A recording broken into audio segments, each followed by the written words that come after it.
बिस्मिल्लाहिर्रहमानिर्रहीम। आज class 11th का क्वांटम नंबर्स पढ़ने जा रहे हैं। आपको पता है बच्चों कि according to Bohr electron is a particle. तो बोहर ने पहले ही बोला था कि जो इलेक्ट्रॉन है वो एज ए पार्टिकल है, मगर जब हेजनबर्ग और डिब्रोगली आए, अकॉर्डिंग टू डिब्रोगली ने क्या कहा, electron has a double nature, electron has a double nature, wave as well as particle. लेकिन हेजनबर्ग ने अपना एक प्रिंसिपल दिया जिसको कहते हैं हम हेजनबर्ग्स अनसर्टेनिटी प्रिंसिपल। उसने क्या कहा, उसने कहा कि जो इलेक्ट्रॉन है इसकी position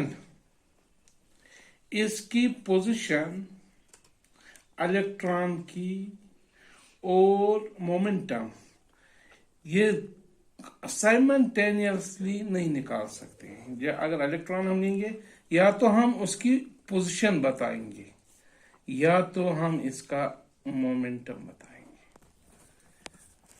it is impossible for an electron to determine simultaneously position as well as momentum.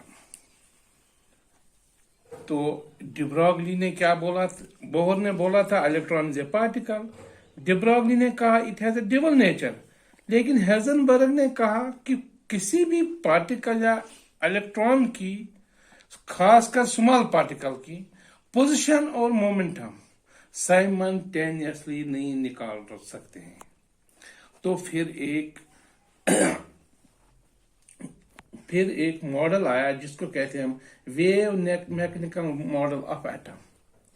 Wave mechanical model of atom, wave mechanical model of atom. उसमें कहा गया इलेक्ट्रॉन एक वेव है। जो एटम जो है इसको मैटर भी कहा, matter. Electron is a wave, electron is a matter. ये इसके लिए एक बहुत ही मशहूर साइंटिस्ट एडविन श्रोडिंगर, तो उसने अपनी वेव इक्वेशन दी जिसको हमने श्रोडिंगर वेव इक्वेशन के नाम से याद कर रहे हैं। श्रोडिंगर वेव इक्वेशन क्या थी?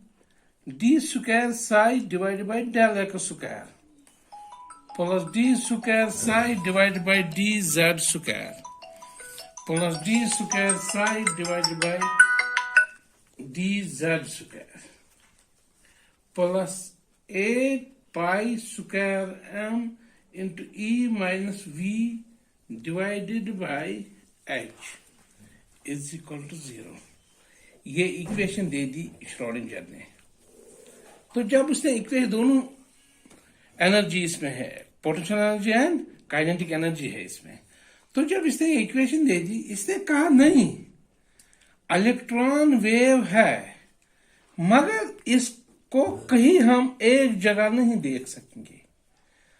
अलबत्ता इस इक्वेशन की मदद से हम प्रोबेबिलिटी बता सकेंगे।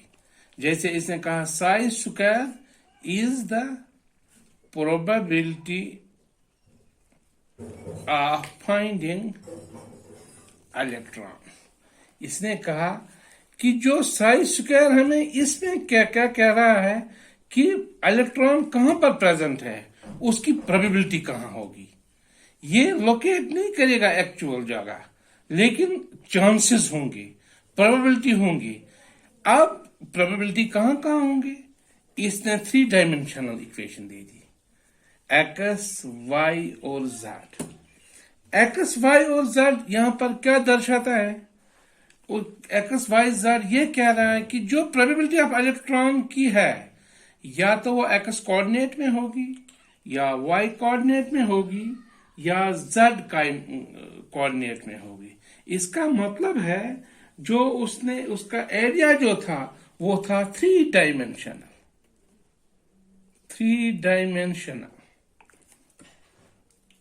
तो यही थ्री डायमेंशन की वजह से उसने तीन क्वांटम नंबर को का एरिया दिया, area of three quantum numbers. इसने कहा जो इसका सॉल्यूशन है श्रोडिंगर वेव इक्वेशन का थ्री वेरिएबल का है, ये हमें दिखा रहा है कि भाई इसमें तीन क्वांटम नंबर्स है। जिसके बारे में श्रोडिंगर ने इशारा दिया वो था n, l and m। Actually में फोर क्वांटम नंबर होते हैं, n, l, m and s। मगर जो श्रोडिंगर था उसने थ्री डायमेंशनल का एरिया जो दिया उसमें हमें तीन क्वांटम नंबर्स का एरिया मिला। है तो चार क्वांटम नंबर मगर श्रोडिंगर की वेव इक्वेशन से हमें तीन क्वांटम नंबर का पता चला। तो according to the Schrodinger there are three quantum numbers n, l and m। तो वहां पर तीन थ्री डायमेंशनल स्पेस में प्रोबेबिलिटी ऑफ इलेक्ट्रॉन ढूंढने की चांस है। तो श्रोडिंगर ने क्या कहा, electron is a wave. Electron कहां पर है, वेव जो इलेक्ट्रॉन है ये कहां पर है, ऑर्बिटल में।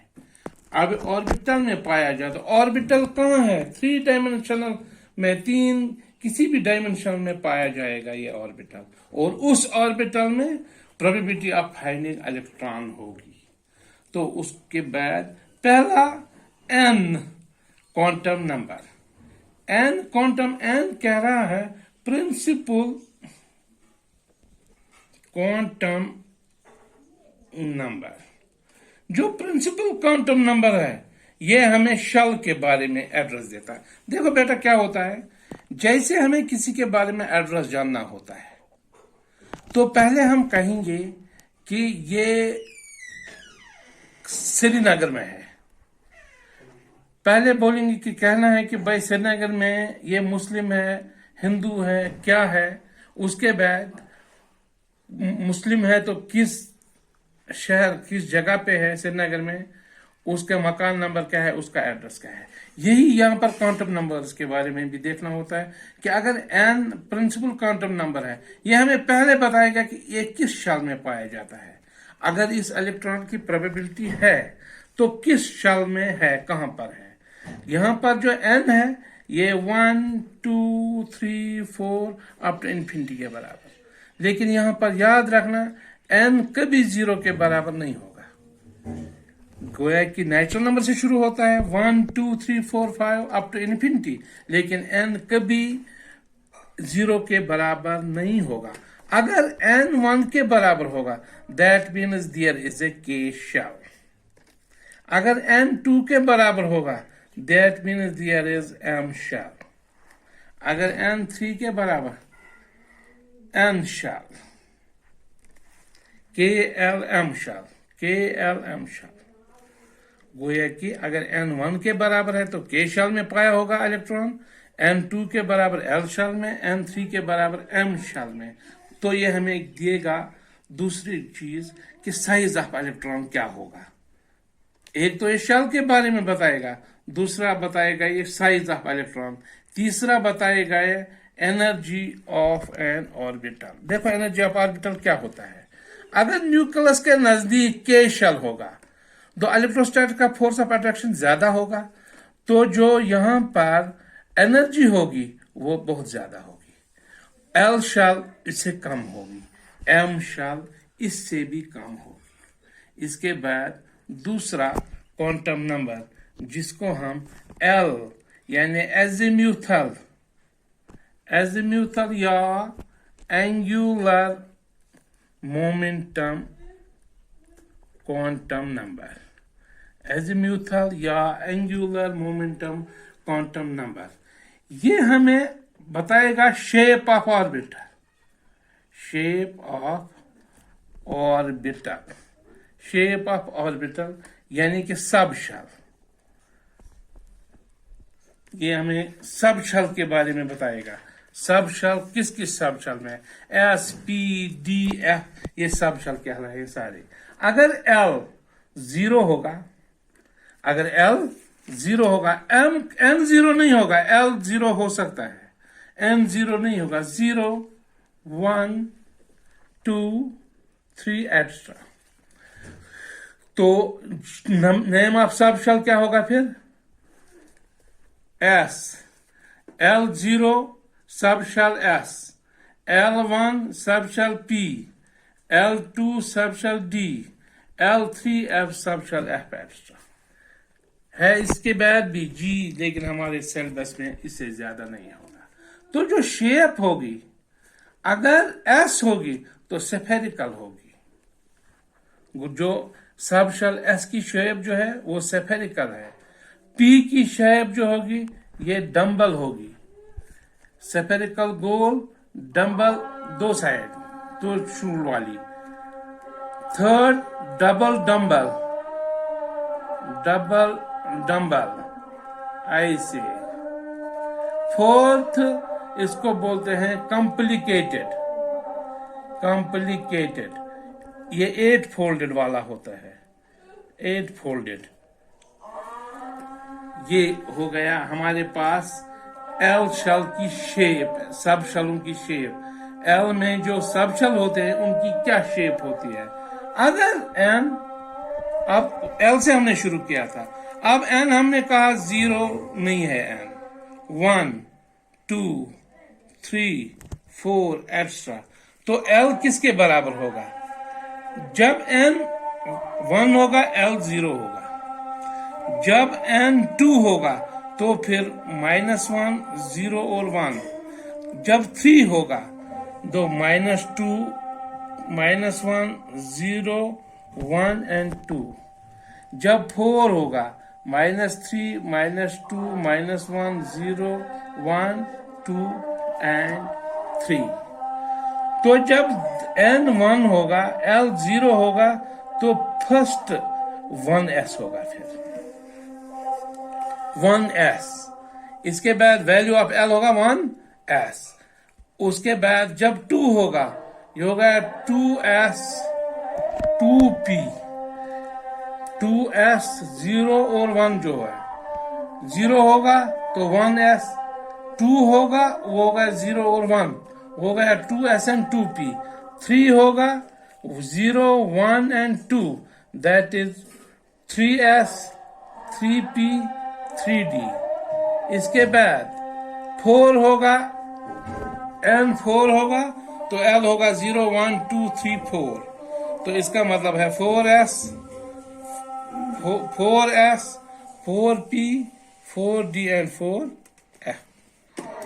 या लिहाजा ये नंबर ऑफ सब शेल के बारे में हमें बताएगा कि ऑर्बिटल का जो है एंगुलर मोमेंटम इलेक्ट्रॉन का किसके बराबर होता है। इसमें एंगुलर मोमेंटम ऑफ इलेक्ट्रॉन बराबर होता है h/2 root of l into l plus 1। इसके बाद जो तीसरा क्वांटम नंबर है उसको m के नाम से पुकारते हैं और उसको कहते हैं मैग्नेटिक क्वांटम नंबर। ये -l लेस देन और equal to m less than और इक्वल टू प्लस l। इसका मतलब है अगर l बराबर होगा 0 1 2 3 तो सब शेल कौन सी होगी, s p d and f। तो m बराबर होगा 0 -1 0 1 -2 -1 0 1 and 2 -3 -2 -1 0 1 2 and 3। इसका मतलब है जो नंबर ऑफ ऑर्बिटल्स होंगे, number of orbitals S shell में जो नंबर ऑफ ऑर्बिटल्स 1 होगा, पी शेल में नंबर ऑफ ऑर्बिटल्स होंगे 3 1 and 3। डी शेल में नंबर ऑफ ऑर्बिटल्स होंगे 5, 1 2 3 4 एंड 5। एफ शेल में नंबर ऑफ ऑर्बिटल्स होंगे 7, 1 2 3 4 5 6 और 7। इसका मतलब है नंबर ऑफ ऑर्बिटल्स बराबर होता है 2l + 1। ये इसके लिए इंपॉर्टेंट फार्मूला है। l को अगर 0 मान लिया जाए तो फर्स्ट शेल आएगा, वो एक 1 ऐसा आएगा तो एक ऑर्बिटल होगा, तो नंबर ऑफ ऑर्बिटल्स 1 आएगा। जब l 1 के बराबर होगा तो नंबर ऑफ ऑर्बिटल्स 3 आएगा, 2 × 1 हो गया 2 + 1 हो गया 3। तो ये इसके लिए फार्मूला बनेगा फिर। ठीक है, इसके बाद अगर हम n 1 2 3 लेंगे, क्योंकि n 0 के बराबर नहीं होता है, तो उसके बाद चौथा क्वांटम नंबर जिसको हम s से लिखते हैं, इसको कहते हैं spin quantum number. Spin quantum number का आइडिया एडविन श्रोडिंगर ने नहीं दिया था, क्योंकि उसने कहा कि जो प्रोबेबिलिटी ऑफ इलेक्ट्रॉन है वो 3 डायमेंशनल में होता है, x y and z। s जो होता है ये हमें इंडिकेट करता है स्पिन। स्पिन कहता है कि किस लोकेशन में ये घूम रहा है। इलेक्ट्रॉन जो रोटेट करता है किस डायरेक्शन में करता है, क्लॉकवाइज करता है, एंटी क्लॉकवाइज करता है, ये हमें स्पिन क्वांटम नंबर पता है। ऑल द बेस्ट, खुदा।